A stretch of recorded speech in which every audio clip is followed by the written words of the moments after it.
Ivy Marquette had built a life that looked perfect from the outside. Successful husband, happy children, and a home filled with love. But everything shattered the day she discovered that Dorian Marquette, her charming and respected husband, was secretly involved with her own niece, Seraphine Vale. What started as suspicion turned into courtroom revelations that exposed not just betrayal, but a disturbing truth hidden in plain sight.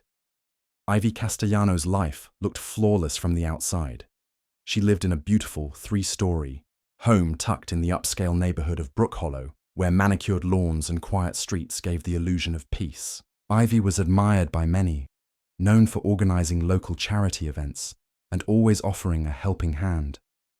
Her social media was filled with smiling family portraits, lavish holiday dinners, and cheerful outings with friends.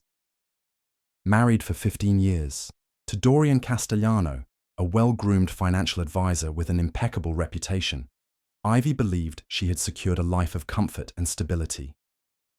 Dorian had a magnetic presence, tall, articulate, and always dressed in tailored suits. He charmed everyone he met, from clients to strangers.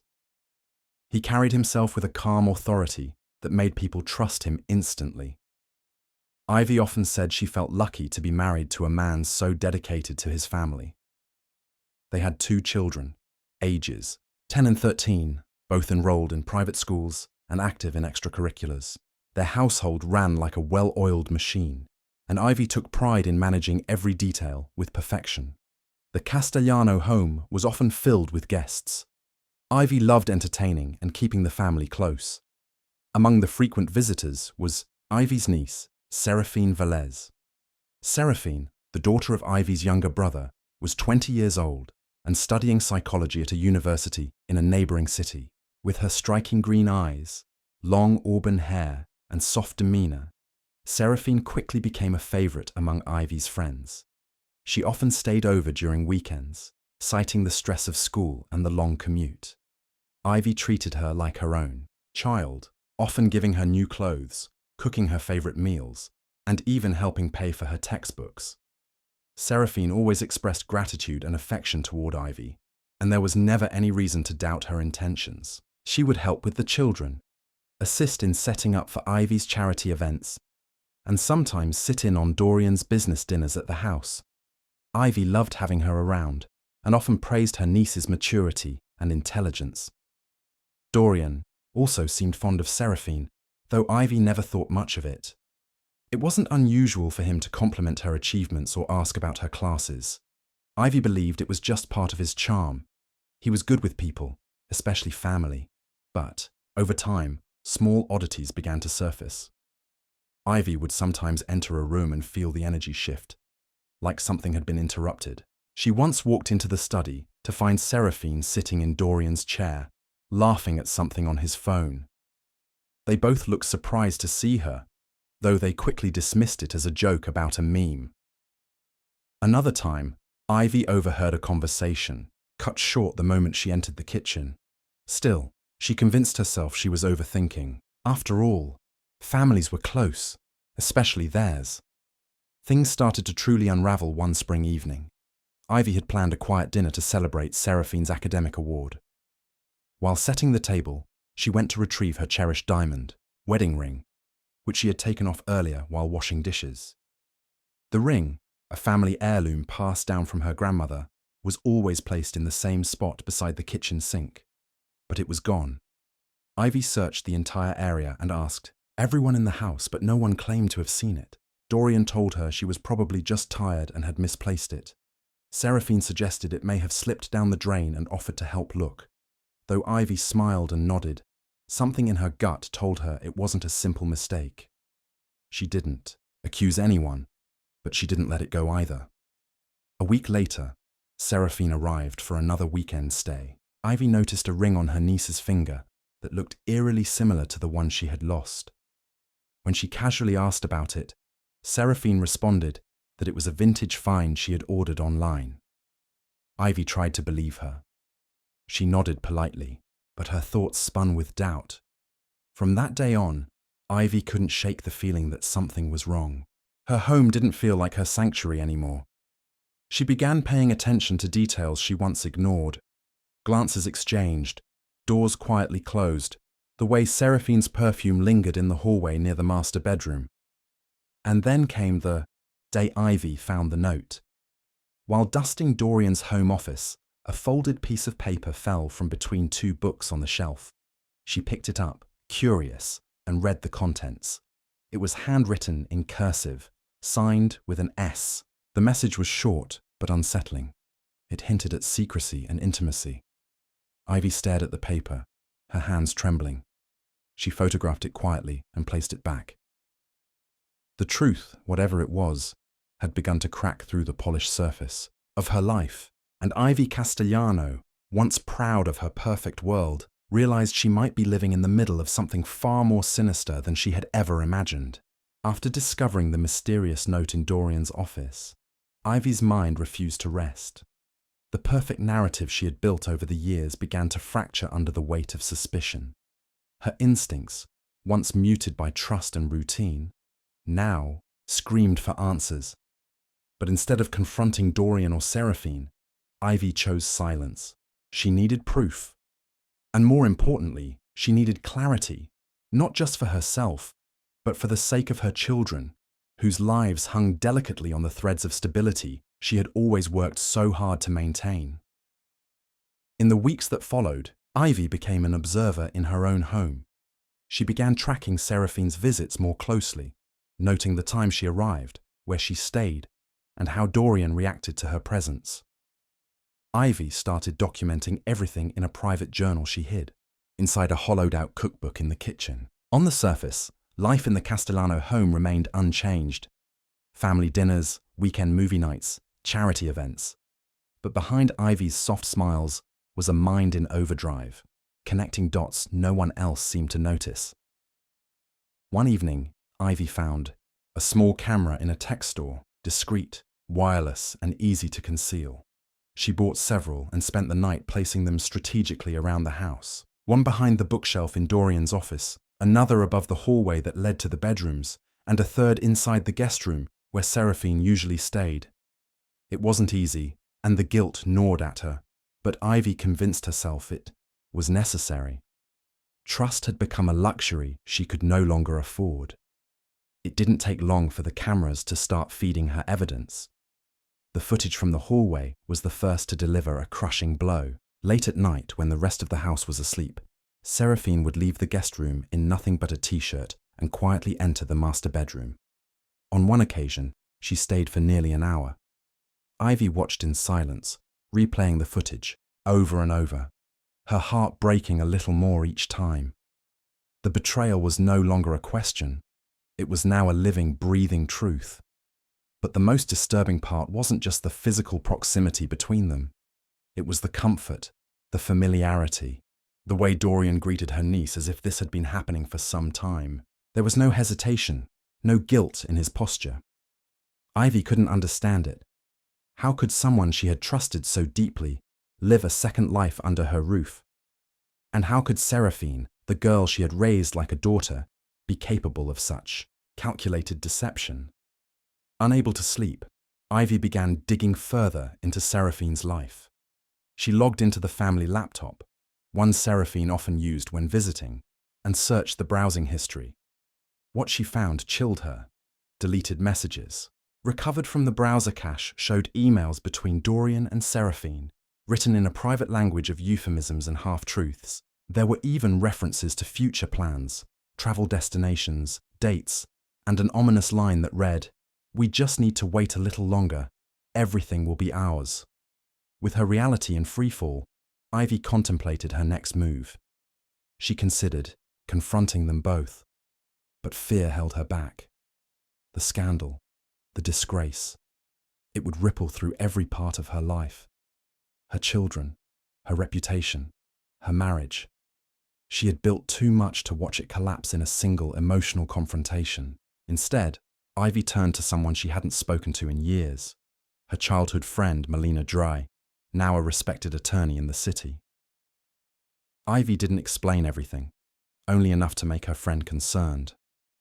Melina offered legal advice and helped Ivy start securing financial documents and property records, preparing for what might lie ahead. But just as Ivy began to feel in control of the situation, a sudden and unexpected twist threw her into deeper uncertainty. A letter arrived in the mail, addressed to her but with no return address. Inside was a single photograph, Dorian and Seraphine, holding hands in a hotel lobby. The date on the photo was from 2 months prior. On the back of the photo, someone had written in bold red ink, "You deserve to know the full story." Ivy's breath caught in her throat. Someone else knew. Someone was watching. She wasn't sure if it was a warning, a threat, or a twisted attempt to help. But one thing was clear. This story had layers far more complex than she had imagined. Her betrayal was no longer a private agony. It had become a spectacle, quietly, unfolding behind the curtains of a home that now felt more like a stage set for disaster, and the audience, whoever they were, had just made their presence known. Ivy sat in the quiet of her sunroom, staring blankly at the photo that had arrived in the mail. The image had burned itself into her memory, Dorian and Seraphine, smiling, with an intimacy that could no longer be mistaken. The location was a luxury hotel downtown, a place Dorian had once mentioned as too extravagant for casual business meetings. Now she knew why. The lie was no longer contained to secret glances or quiet footsteps in the hallway. It had spilled out into the open, into places Ivy had once visited with Dorian herself. Their betrayal wasn't just emotional, it was strategic. Photo was more than proof. It was a statement. Someone knew what was happening, and they wanted Ivy to act, whether it was a concerned outsider, a jealous party, or someone closer than she dared imagine. Ivy couldn't tell. But the timing was deliberate. It came just after she had begun her quiet investigation, after she had armed herself with surveillance, footage, and secret documents. Now it felt like she was being pulled deeper into a game that had been unfolding long before she caught on. Her first move was to confirm the location in the photograph. Ivy called the hotel, pretending to be Dorian's assistant, and asked for a copy of an itemized receipt for a client's stay in February. The receptionist, after a short hold, provided her with a scanned bill under Dorian's corporate card. 2 nights in a luxury suite, room service for 2, champagne, spa treatments booked under Seraphine's name. The proof stacked higher with every call. Still, Ivy didn't act impulsively. Instead, she took everything to Melina, every photo, every document, every clip. Melina sat silently as Ivy spread the evidence across her kitchen table, her hands trembling slightly, but her voice controlled. When it was all laid out, Melina gave a quiet nod and told Ivy what she feared most. This wasn't just betrayal. Depending on Seraphine's age when the affair began, this could be criminal. Ivy hadn't considered that timeline yet, but Melina's comment forced her to. She began tracing Seraphine's stays with them, calculating birthdays, reviewing school, schedules. A sick realization dawned. There was a chance this had started before Seraphine turned 18. That revelation changed everything. Melina advised her to hold off on confronting either of them. Instead, she suggested contacting a private investigator, someone who could gather information more discreetly and, if needed, work with authorities. Ivy agreed, though the idea of airing the family's dirty secrets to a stranger made her nauseous. But this was no longer about shame. It was about the truth and consequences. Over the next several weeks, the investigator, a man named Coulter Briggs, sent Ivy weekly updates. He confirmed that Seraphine had visited the hotel more than once in the past year. He uncovered records of Dorian renting an apartment under a shell company, likely used for their private meetings. There were even surveillance images of the two, entering the building together at odd hours, always careful not to be seen too closely. But even more chilling was a document Coulter uncovered through a quiet source. A draft lease agreement listing Seraphine as a co-signer. Ivy realized Dorian hadn't just been having an affair. He had been planning a second life. Ivy felt the grip of anger finally override her grief. She thought of her children, Lara and Jude, and the damage this would cause them. They adored Seraphine. She was the fun older cousin, the one who made them laugh, who watched them when Ivy and Dorian travelled. And Dorian, their proud, dependable father. How could she expose this and still protect them? But Ivy's careful planning came to a screeching halt one morning when Lara came to her, holding a tablet. She had been using it for school, but a forgotten message had popped up, an email preview with Seraphine's name. Curious, Lara opened the mail app, only to find hundreds of deleted messages between her father and Seraphine, each more suggestive than the last. Ivy felt her stomach turn. The one thing she had tried to shield her children from had now spilled directly into their world. The illusion of control vanished. Ivy knew she couldn't hide it anymore.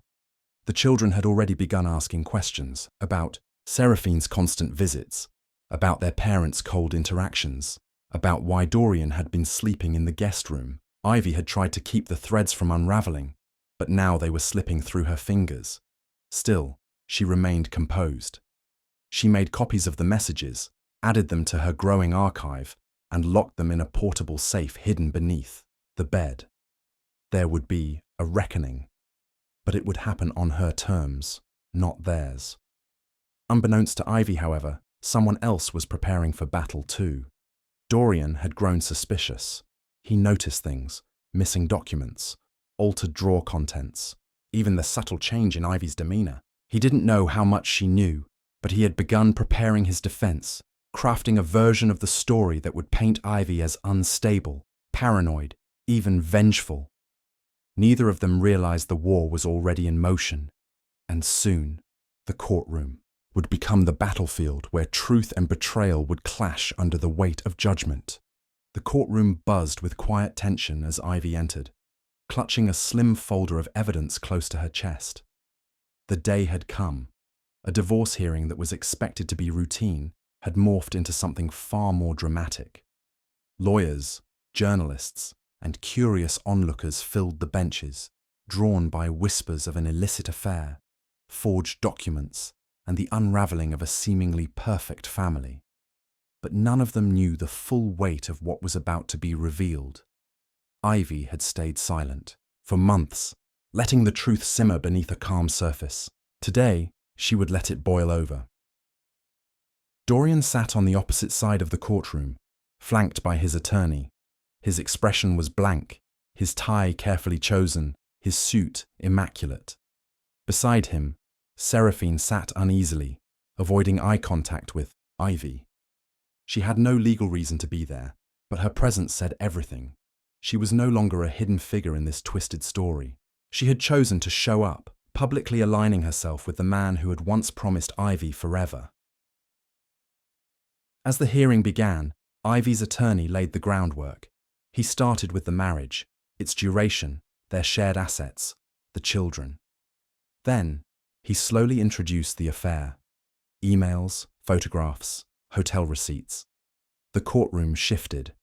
Some gasped. Others leaned forward, intrigued. But Ivy remained composed, her gaze fixed ahead. She had rehearsed this moment too many times to falter. Then came the turning point. The judge, skeptical of hearsay and emotional testimony, asked for verified evidence.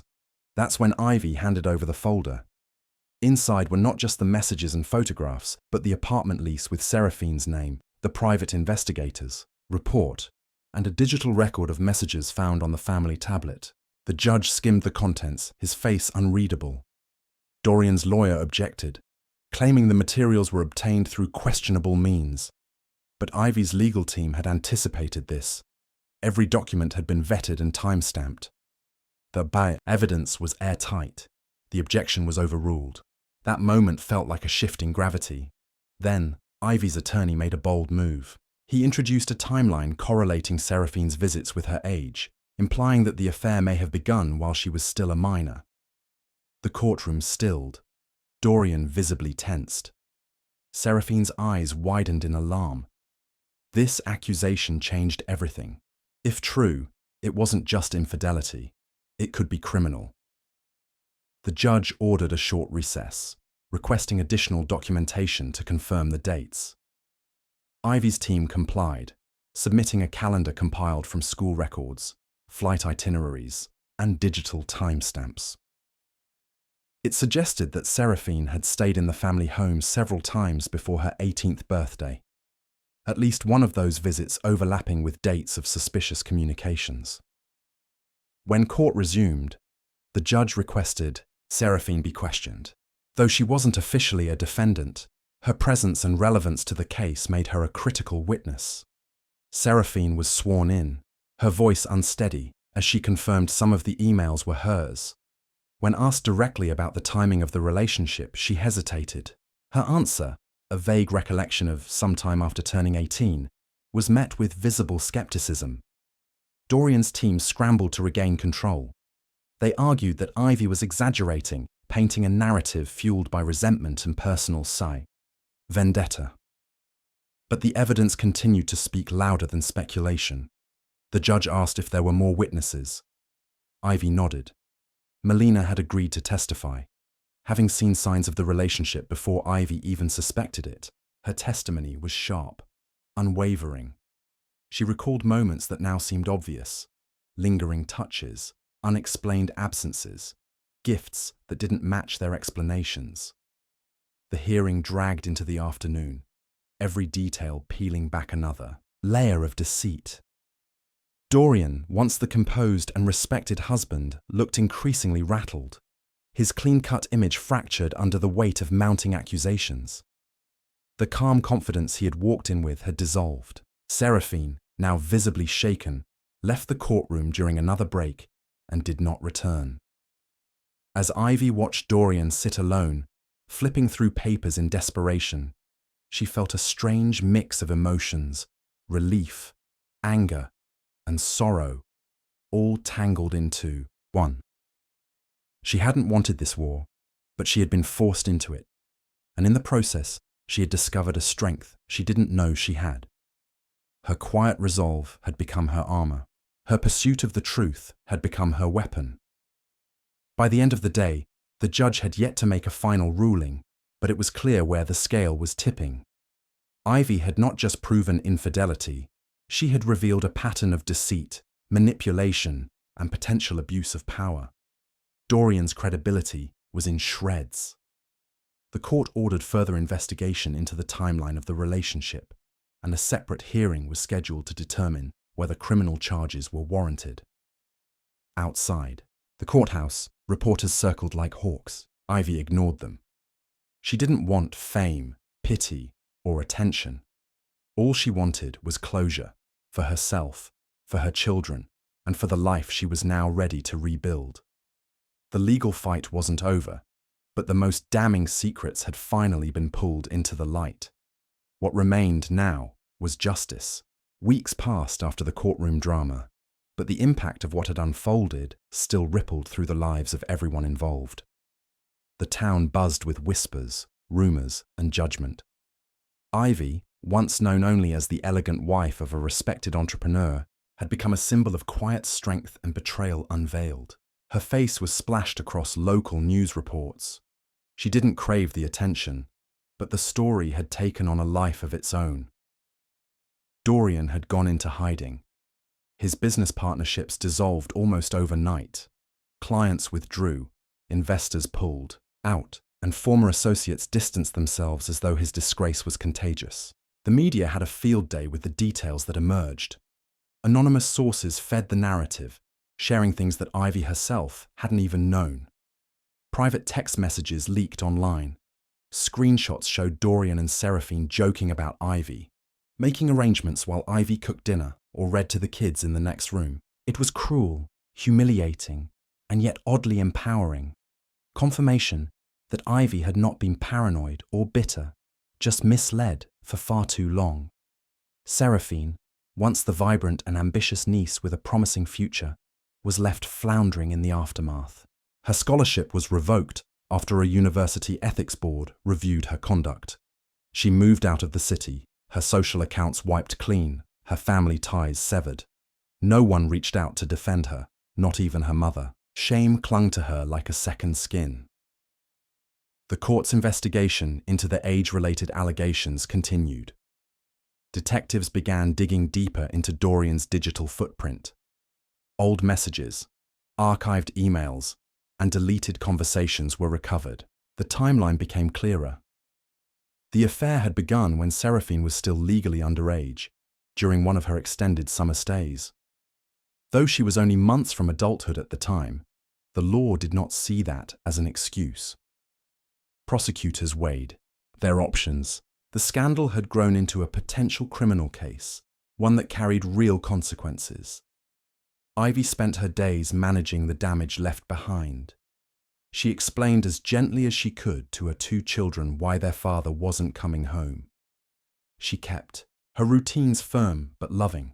Mornings were filled with school drop-offs, work calls, and therapy sessions for the kids. Evenings were quieter, lonelier, but she found small moments of peace, watering her garden, flipping through old photo albums, journaling late into the night.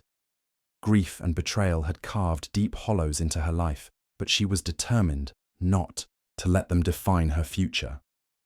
At the next court appearance, Ivy arrived alone, dressed in a simple black suit. The courtroom was quieter this time. The reporters had thinned out, but a few familiar faces still watched with interest. The judge reviewed the findings from the criminal inquiry. New evidence suggested that Dorian had manipulated Seraphine during a time when she was vulnerable, fresh out of high school, and struggling with depression. What had first appeared to be a consensual affair now bore the marks of grooming and exploitation.